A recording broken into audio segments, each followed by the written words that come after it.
Bienvenidos y bienvenidas a una nueva inversión detallada en The Deep Dive. La misión de nuestra exploración de hoy es descifrar una especie de código secreto. Un código muy específico, además. Eso es.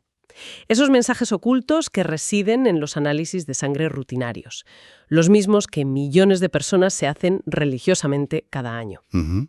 El objetivo principal es entender por qué los resultados que la medicina tradicional a menudo califica como absolutamente normales o perfectos, en realidad pueden estar escondiendo un desastre metabólico inminente que avanza sin hacer el más mínimo ruido. Y para arrojar luz sobre todo esto, contamos con un material de base que la verdad obliga a replantearse muchísimas cosas. Vamos a analizar la información de un texto muy revelador del doctor Alexis Carrasco. Médico cirujano, además. Médico cirujano exacto. Pero ojo que el peso de este análisis no recae solo en su perspectiva clínica.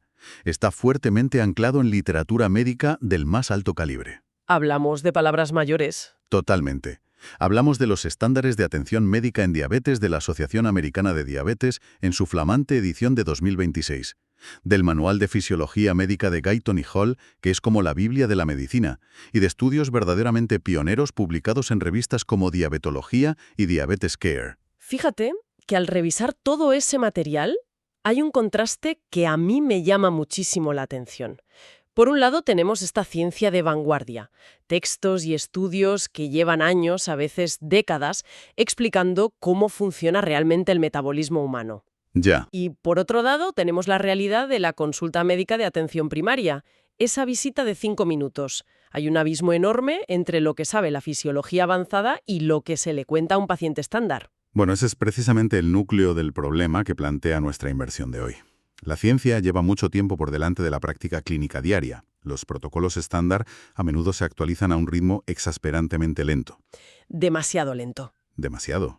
Y eso deja a muchísima gente en un limbo de desinformación, creyendo que todo está bien simplemente porque un asterisco no ha saltado en rojo en un papel impreso. Para visualizar ese limbo, el texto plantea una escena cotidiana que es tremendamente frustrante para mucha gente. Hay que imaginar la siguiente situación. Alguien acude a su revisión anual, recibe la analítica, la abre con ese pellizco en el estómago y va directo a mirar la glucosa. De los 100, pero justo por debajo. Ujú. El profesional médico echa un vistazo rápido, sonríe y pronuncia las palabras mágicas. Enhorabuena, unos análisis perfectos, todo está en orden. Una escena que se repite en bucle miles de veces al día en todo el mundo. El alivio es inmediato. Pero claro, luego viene la realidad del día a día. Esa persona sale de la clínica con la etiqueta de saludable, pero arrastrando los pies. Se enfrenta a diario a una fatiga aplastante, una falta de energía que no hay café que consiga remontar. Ya la famosa astenia. Eso es, lidia constantemente con lo que hoy se llama niebla mental, esa pesadez cognitiva, esa dificultad para concentrarse o recordar cosas simples. Y para rematar, observa cómo su perímetro abdominal, su cintura, no deja de crecer por mucho que intente recortar calorías o machacarse en el gimnasio. Es frustrante. Mucho. Entonces la pregunta es, ¿cómo se explica esa desconexión brutal entre lo que dice el papel y lo que grita el cuerpo? A ver, la respuesta que extraemos de las fuentes rompe por completo el paradigma tradicional. La salud no es bajo ningún concepto un número aislado de glucosa en un momento puntual de la mañana. No es una foto fija. Exacto, no lo es. La salud es el estado real, dinámico y profundo del metabolismo en su conjunto.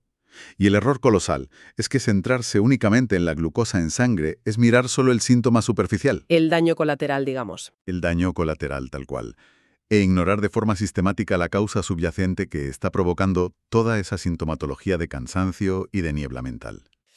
A ver si lo entiendo bien. Entonces, guiarse solo por la glucosa básica es vivir en una especie de espejismo médico. Un espejismo total. Vale. Y si ese número no nos cuenta toda la historia, el material que estamos analizando propone una analogía visual que me parece brillante para entender que nos estamos perdiendo. Hablan de un barco en alta mar. Ostras, la metáfora del barco es perfecta para ilustrar la fisiología humana en este contexto. Hay que visualizar una embarcación enorme navegando, que de repente sufre una fisura en el casco, una vía de agua. Un agujero por el que el océano empieza a entrar. Exacto. El agua entra a raudales. Para evitar el desastre y que el buque se hunda, la tripulación instala de urgencia una bomba de extracción en la sala de máquinas, en lo más profundo y oscuro del barco. Vale. Y esa bomba empieza a escupir el agua hacia afuera, trabajando a destajo al 100% de su capacidad sin un solo segundo de descanso. Imagen mental clarísima, el agua entrando y la bomba achicando sin parar para mantenerlo a flote. Bien, pues ahora llevemos esa imagen al chequeo médico rutinario. Si el médico figuradamente se pasea solo por la cubierta del barco y mira el nivel del agua que hay en los pasillos, dirá que el barco está completamente seco. Dirá que no hay ni una gota, que no hay ningún problema. Claro, está evaluando solo el resultado final del esfuerzo. Pero si ese mismo profesional decidiera bajar a la sala de máquinas y mirar la bomba de extracción, Se llevaría una sorpresa. una sorpresa monumental. Vería una máquina al rojo vivo, echando humo, temblando a punto de griparse por un esfuerzo sobrehumano y agónico. Todo para mantener ese espejismo de normalidad arriba en la cubierta. Y aquí es donde cruzamos la línea hacia la biología pura, porque el doctor Carrasco y los textos de fisiología lo dejan clarísimo. El agua que amenaza con hundir el barco representa el nivel de glucosa circulando en la sangre. Eso es. Y esa bomba de extracción desesperada que está a punto de reventar es la insulina, y por ende el páncreas, que es quien la fabrica sin parar. Esa es la traducción clínica exacta. Cuando se solicita una analítica básica y se mira solo la glucosa, se está mirando la cubierta del barco. Esa glucosa en 95 parece inofensiva. Inofensiva, total. Pero lo que no se ve es que el páncreas está fabricando cantidades industriales absolutamente desproporcionadas de insulina para poder forzar a esa glucosa a entrar en las células y mantener los niveles en sangre estables. ¡Qué barbaridad! Y aquí es donde la literatura médica, concretamente el manual de Guyton y Hall, introduce el término técnico central de todo esto: la hiperinsulinemia compensatoria. Hiperinsulinemia compensatoria. Cuidado que esto ya son palabras mayores. Suena que el cuerpo está dispuesto a quemar sus propios cimientos para mantener la fachada. Literalmente, es lo que hace. Pero un momento, porque me surge una duda razonable. Si el cuerpo humano es una máquina tan sabia, fruto de millones de años de evolución, ¿por qué entra en ese bucle de autodestrucción? O sea, ¿por qué la bomba de achique decide trabajar hasta quemarse en lugar de simplemente dejar que el agua suba un poco? Es una gran pregunta. Y la fisiología detrás de esa decisión de supervivencia es fascinante. El cuerpo sabe algo que a veces desde fuera olvidamos. La glucosa libre, circulando en altas concentraciones por el torrente sanguíneo, es extremadamente tóxica. Es como un veneno. Actúa como un cristal roto. Va rasgando por dentro los vasos sanguíneos, los riñones, las retinas. Es un veneno agudo a esos niveles. Madre mía. Así que, ante la incapacidad de procesar esa glucosa de forma normal, el cuerpo elige el mal menor. Prefiere lidiar con el desgaste crónico de tener la insulina por las nubes, la hiperinsulinemia, antes que permitir la toxicidad aguda y destructiva de la hiperglucemia. Compensa un fallo del sistema con fuerza bruta hormonal. O sea, sacrifica el largo plazo para sobrevivir al corto plazo. Tremendo. Viendo esto y pensando en la enorme carga psicológica que conlleva esto para quien lo sufre, debe de ser un alivio monumental para mucha gente. Descubrir que esa fatiga crónica o esa niebla mental no son un fracaso personal. No es pereza ni falta de voluntad. Para nada. Es la sala de máquinas, es el páncreas robando toda la energía vital del cuerpo para mantener esa bomba funcionando a máxima potencia. Es una liberación psicológica absoluta para los pacientes cuando por fin lo comprenden. Dejan de culparse a sí mismos. Y la pregunta natural que surge entonces es: ¿cómo salimos de la oscuridad? Si mirar solo la cubierta del barco no sirve, ¿qué prueba clínica permite bajar a la sala de máquinas para ver si la bomba está a punto de explotar? Exacto, porque los análisis convencionales rara vez incluyen algo más allá del colesterol, los triglicéridos y la dichosa glucosa básica. ¿Qué es lo que realmente hay que pedir que se mida? Pues las fuentes señalan directamente a un estándar de evaluación que debería ser obligatorio: el índice OMA-IR. Índice OMA-IR. Sí, y hay que aclarar que esto no es ninguna moda reciente de Internet ni de redes sociales. Fue desarrollado por el Dr. David Matthews y su equipo en el año 1985. 85. Y publicado en la respetadísima revista Diabetología. O sea, estamos hablando de ciencia que lleva décadas entre nosotros. No es algo que se acaben de inventar. En absoluto. Lo magistral del índice OMA-IR es que es un modelo matemático. No es una foto aislada. Requiere que en el análisis de sangre se midan dos cosas simultáneamente: la glucosa en ayunas y la insulina en ayunas. Con esos dos valores, evalúa la relación directa entre ambos. Es como poner en una balanza el nivel de agua y la fuerza exacta que está haciendo la bomba de achique al mismo tiempo. Exactamente eso. Y los rangos que detalla el autor sobre este índice son muy reveladores. El texto define un rango de poder, el estado óptimo que se da cuando el OMAIR es menor a 1,0. Ese valor por debajo de 1,0 es el verdadero marcador de la vitalidad metabólica. Significa que las células son exquisitamente sensibles. ¿Qué significa eso de exquisitamente sensibles? Pues que con un susurro de insulina, con una cantidad mínima, el cuerpo es capaz de guardar la glucosa y generar energía. Cuando se está en ese rango, el metabolismo es tremendamente flexible. Puede acceder a las reservas de grasa corporal para quemarlas sin esfuerzo y el cerebro funciona con una claridad prístina. Claro, no hay rastro de esa niebla mental, porque la energía fluye sin obstáculos. Fluye perfecta. Pero la otra cara de la moneda es el rango de resistencia. Y aquí es cuando el número del índice cruza la barrera del 2,5. Cuando el OMAIR es mayor a 2,5 significa que el páncreas está bajo un asedio absoluto. Así es. Y para explicar qué pasa a nivel celular en este estado, el texto usa otra metáfora que encaja perfectamente con la del barco. Dice que las cerraduras celulares del cuerpo han empezado a oxidarse. La metáfora de las cerraduras oxidadas ilustra la resistencia a la insulina a la perfección. La insulina es literalmente la llave, que viaja por la sangre, llega a la puerta de la célula muscular o hepática, la abre y permite que la glucosa entre para darnos energía. Vale, la llave y la cerradura. ¿Qué pasa si la cerradura se oxida por culpa de la inflamación, el sedentarismo o la mala alimentación sostenida en el tiempo? Pues que la llave entra, pero no gira. Se atasca. La puerta no se abre y la glucosa se queda atascada en la sangre, acumulándose. Ante esto, el páncreas, desesperado por sacar esa glucosa tóxica del torrente sanguíneo, entra en pánico total y fabrica miles y miles de llaves adicionales. Inundando el sistema de insulina. Exacto, para intentar derribar la puerta por pura fuerza bruta. Y toda esa cantidad de llaves forzando cerraduras oxidadas es lo que genera un estado de agotamiento interno tremendo. Y fíjate, esto entronca directamente con un concepto temporal que cambia todo el paradigma de cómo entendemos la enfermedad metabólica.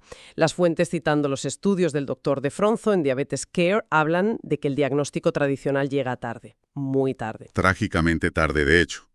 La medicina estándar espera a que la glucosa marque 126 miligramos por decilitro en ayunas para diagnosticar oficialmente la diabetes tipo 2. 126. Pero la investigación demuestra de forma contundente que cuando el marcador de glucosa finalmente supera ese límite de 126, el páncreas ya lleva exhausto muchísimo tiempo. Claro. Un diagnóstico de diabetes es simplemente la escena final, los títulos de crédito, de una película silenciosa que empezó 10 años atrás. Una película de terror que dura una década.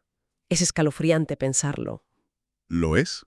10 años enteros donde el cuerpo padece esa hiperinsulinemia compensatoria.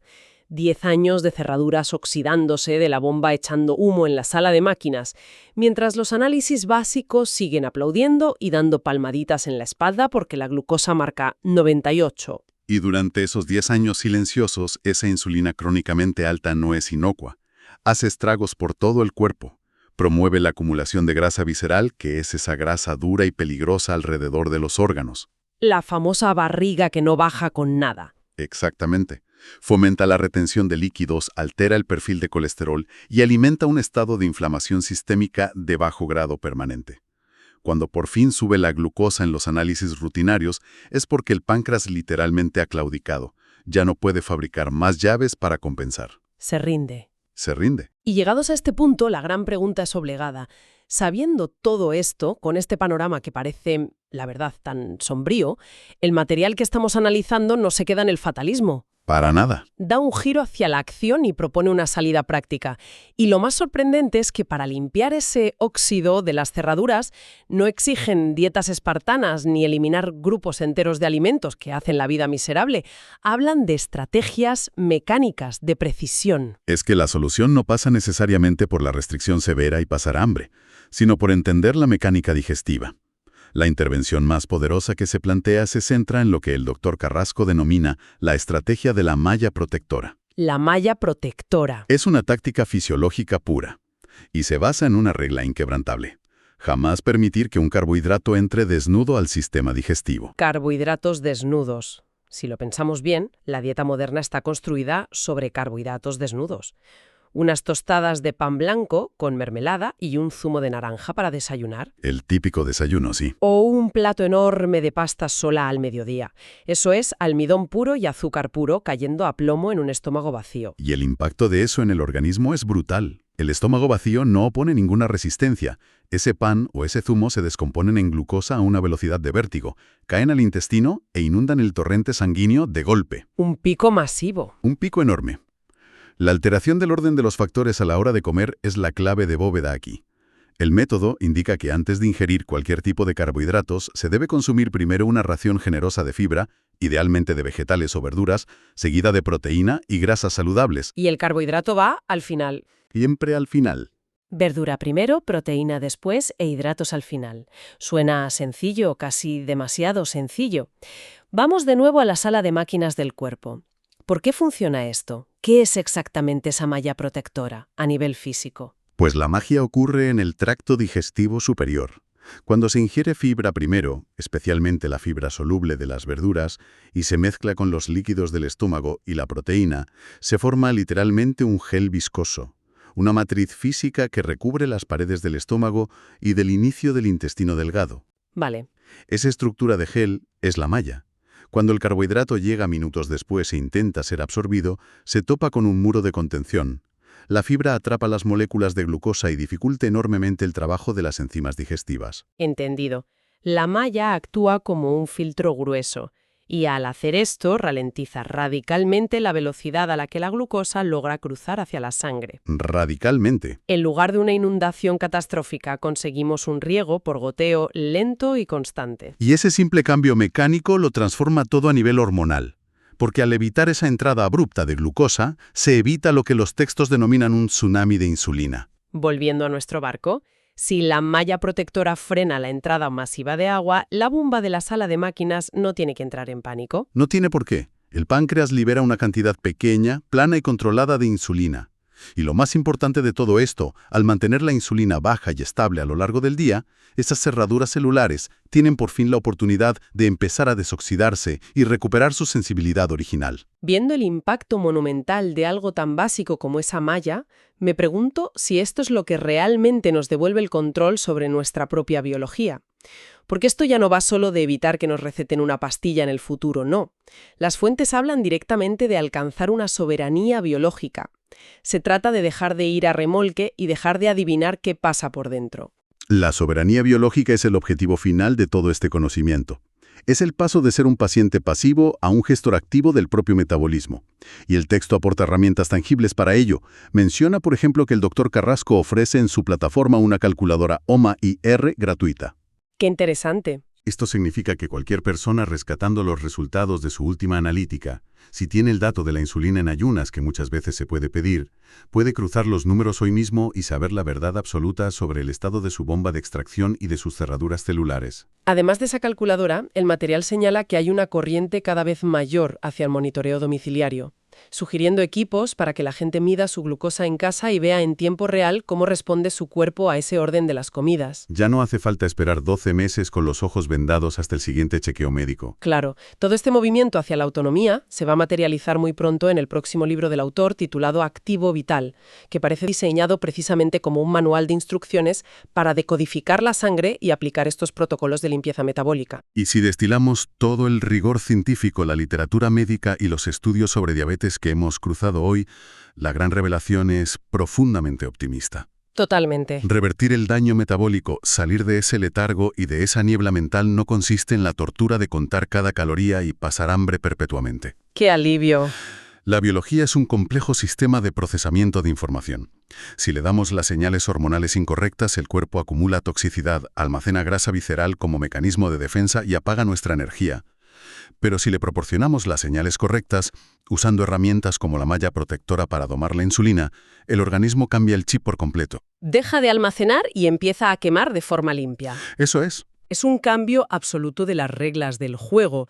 Para ir aglutinando las verdaderas pepitas de oro de esta inmersión detallada, hay 3 conceptos que deberían quedar grabados a fuego en quienes nos escuchan hoy. A ver. Primero, la necesidad imperiosa de dejar de mirar solo la cubierta del barco. La glucosa en ayunas no cuenta ni la mitad de la historia. Segundo, exigir asomarnos a la sala de máquinas para medir la fuerza de nuestra insulina a través de esa lupa fantástica que es el índice HOMA-IR. Fundamental. Y tercero, y lo más aplicable desde hoy mismo en cualquier comida, nunca dejar a los carbohidratos campar a sus anchas. Hay que vestirlos siempre, sin excepción, con esa malla protectora de fibra y proteína. Un resumen perfecto. Y antes de concluir conectando las piezas de esta asombrosa fisiología humana, hay una idea que resuena con mucha fuerza, basada en esa tenacidad de la hiperinsulinemia compensatoria. Cuéntanos. Invito a la audiencia a masticar esta reflexión.